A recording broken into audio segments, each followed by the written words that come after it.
Assalamualaikum warahmatullahi wabarakatuh. Di sini saya akan menjelaskan ataupun menceritakan mengenai Orde Baru. Orde Baru adalah suatu tatanan trik kehidupan kebangsaan bernegara. Orde Baru lahir pasca peristiwa G30 SPKI melalui Super Semar. Orde Baru lahir pada tahun 1966 sampai 1998 di bawah pimpinan Soeharto.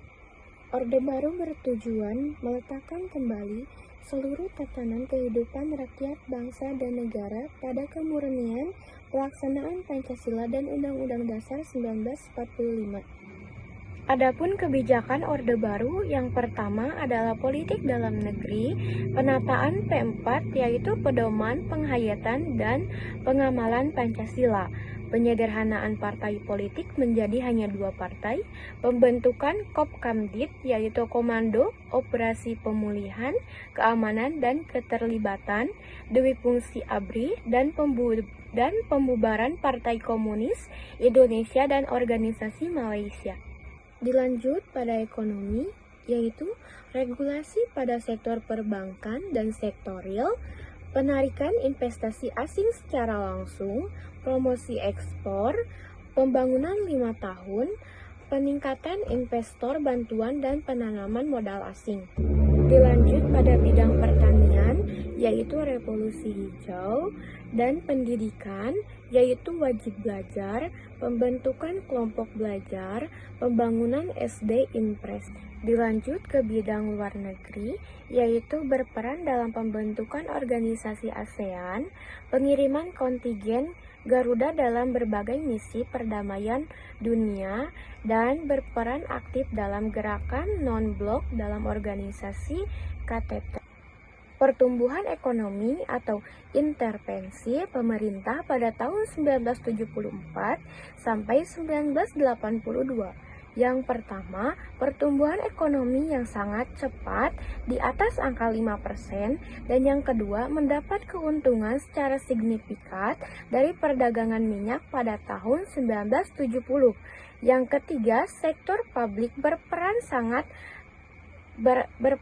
besar dalam perekonomian dengan berinvestasi dalam pembangunan daerah, sosial, infrastruktur, dan mendirikan industri dalam secara besar.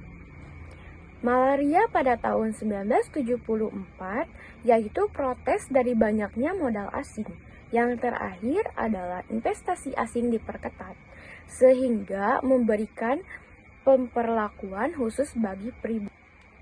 Itulah sekilas pembahasan saya mengenai Orde Baru yang bagaimana sudah sinkron dengan teori-teori yang sudah beredar di media sosial.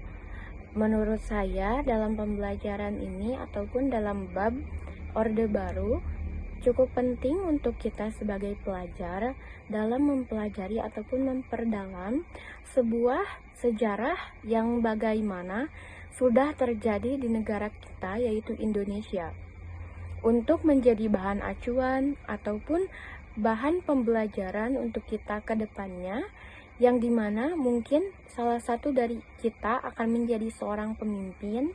Maka dari itu harus dapat berkaca ke belakang dan mampu memperbaiki hal-hal yang belum sempat ataupun belum tercapai oleh pemimpin kita terdahulu.